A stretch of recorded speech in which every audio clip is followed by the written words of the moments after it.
தே call him OG. இந்த படத்தை இப்போ தான் பார்த்து முடிச்சுட்டு வர்றேன்.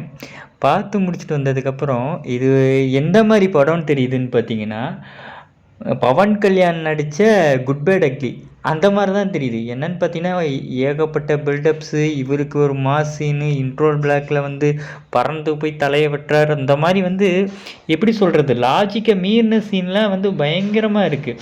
இதில் வந்து பாலையா படங்கள் கூட பரவாயில்ல போல் இருக்கு. என்னடா இந்த ரேஞ்சுக்கு பண்ணிகிட்டு இருக்கீங்க அப்படிங்கிற மாதிரி இருக்குது. ஆனால் ஃபஸ்ட் டேவே வந்து ஒரு 150 கோடி பக்கம் கலெக்ட் பண்ணிடுச்சு அப்படிங்கிற மாதிரி சொல்கிறாங்க இந்த படம்.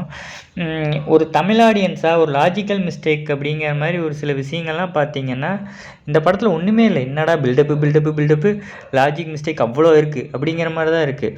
ஸோ மூளையெல்லாம் கழட்டி வச்சுட்டு, நான் ஒரு படம் பார்க்குறப்பா, என்டர்டைன்மெண்ட்டாக இருக்கணும், பார்த்தா ஜாலியாக இருக்கணும், இந்த மாதிரி கை தட்டணும், விசில் அடிக்கணும், வாடுறான் பண்ணும் அப்படிங்கிற மாதிரி அந்த படத்தை போய் பார்த்தோம்னா படம் வந்து ஓரளவுக்கு டீசெண்டான படம்னே சொல்லலாம்.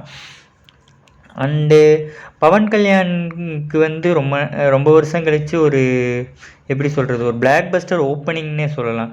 ஒரு ஃபஸ்ட் டேவே ஒரு 150 கோடி கலெக்ட் பண்ணுற படமாக இந்த படம் இருக்குது.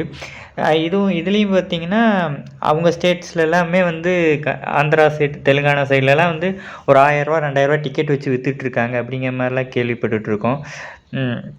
இதுக்கு வந்து நீங்கள் எவ்வளோ வேணால் டிக்கெட் வைங்கன்னு சொல்லிட்டு வேறு அந்த கவர்மெண்ட்டே சொல்லியிருக்கிற மாதிரி கூட சொல்லிகிட்டு இருக்காங்க. அண்டு இந்த படம் என்னை பொறுத்த வரைக்கும் அந்தளவுக்கு பெருசாக கனெக்ட் ஆகலை. உங்களுக்கு எப்படி கனெக்ட் ஆச்சு அப்படின்னு சொல்லிட்டு கமெண்ட் பண்ணுங்கள்.